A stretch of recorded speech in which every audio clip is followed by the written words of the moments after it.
Okay, the Garrard 30 motor is back. Oh, this is the 20 motor. I forget. Let me look. This is the 20. Yeah. Okay. The Garrard 20 motor is back together. Brand new spring, which is much, much better than the old one was even before it broke. And if anybody's interested, this uses exactly the same spring as a lot of the UK Columbia machines, because the Columbia machines were contracted with Garrard to supply motors. For the UK ones, not the USA production, which ended much earlier. This is 1930s. A lot of the Columbia machines use a two-spring machine instead of a one-spring like this one is. But that's what I used because, you know, you look online, you don't find in this country any spring listed as fitting a Garrard motor because USA made machines did not have Garrard motors. But they do offer a spring for a Columbia, apparently not realizing that that is a Garrard motor in the Columbia. Anyway, that works out good. I knew that from previous experience. By the way, that also fits a lot of the Swiss motors too, that use that small 3/4 inch spring. Why were the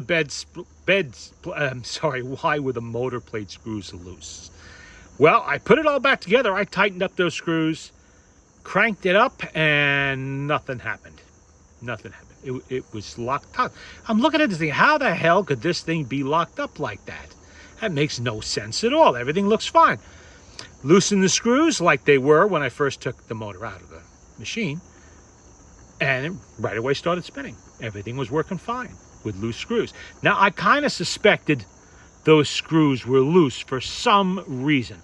I didn't know why, because I couldn't run the motor with a busted spring, but I knew there was a reason why those screws on the bottom, all four of them, were equally loosened. You know, you expect one that might be a little loose, maybe two. You don't expect to find all four loosened the equal amount. These motors don't vibrate. All right, they don't, you know, it's not like an internal combustion engine where stuff vibrates loose. No. If these screws are loose, it's usually somebody forgot to tighten them when they did some work on the motor, something like that. And that is what I assume was probably the case. At least I hoped. Well, it wasn't.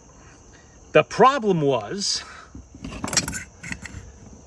this plate on the bottom of the motor plate was slightly bent. You couldn't see it, not with the naked eye. There's no mark on the metal to indicate it struck a hard floor, unless it was a wood floor, which probably wouldn't have left a mark on the metal. And sure enough, I found a spot that needed to be tapped a little bit. Took my brass hammer, gave it a short whack, put it back together. Right away, it wasn't binding up anymore. And as you can see, it's working just fine. Stupid little stuff like that. You know, you have to be a detective sometimes when working on these motors, because you got to remember, these motors survived tough economic times when people didn't have the money to pay someone to fix machines for them, or they simply didn't have anybody to do it. There might not have been a shop in town that offered Victrola repair or HMV repair or whatever. You know, and maybe this was in the 1950s or 60s, and somebody had a problem with the spring or some other issue they need, or just wanted to clean it, and they dropped it on the floor, stepped on it, who knows what they did, and they bent it a little.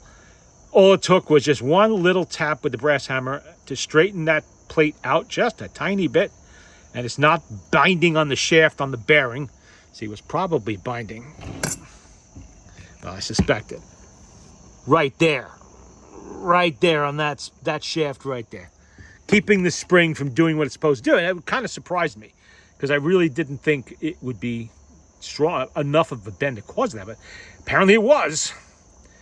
But now all four of the screws are tightened up properly, and it is functional, as you can see.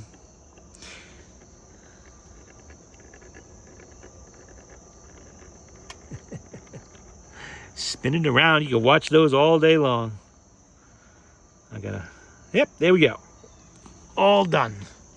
These only spin for like, 4 minutes, 5 minutes. They're not a big spring.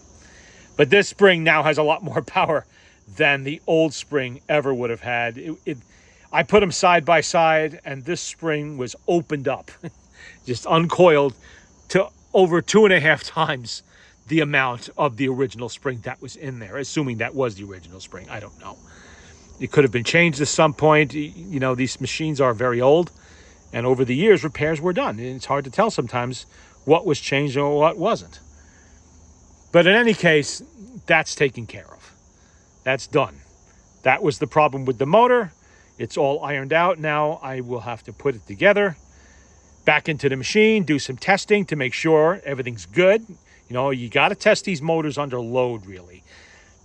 You know, that's why I don't like too much to do motors just sent to me without a motor board and without, you know, well, usually it's a Victrola. I have turntables, but this way I can put it in a machine and spin it up, set the speed, and make sure nothing's binding, nothing is slowing.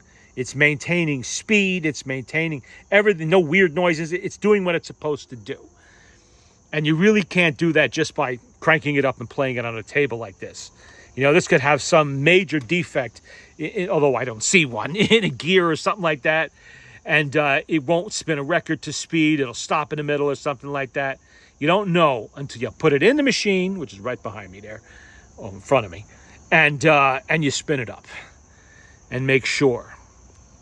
With the portables, it's easy. You send me the whole thing, and I can do it properly. But see how nice these Garrard motors are, though. Look at that. They painted the whole motor. All the cast iron, but it's all painted nicely. That's a part that the customer never sees, yet they painted it up. You know, it's nice polishing on the plate.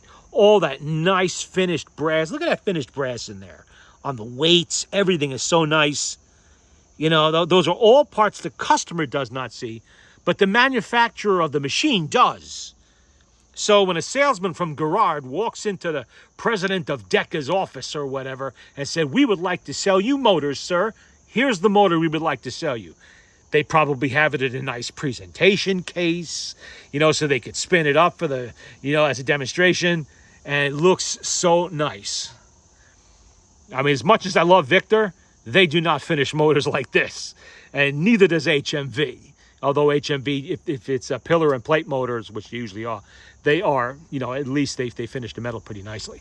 But nobody paints motors like this. High polish on that brass. That's finished brass. Doesn't need to be. It really, you can leave the brass a little bit rough and it'll work just fine. There's no reason to do it.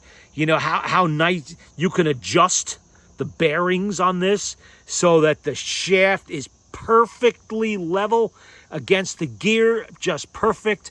You know, just a higher level of refinement in these things.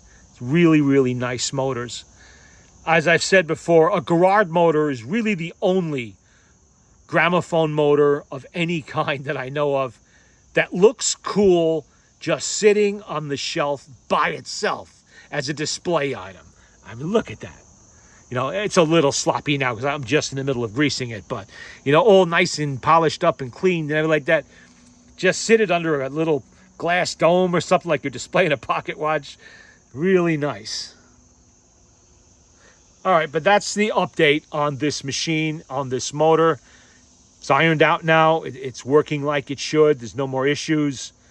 And at least I hope not. I'll know for sure when I put it back in the cabinet or the case and I spin it up.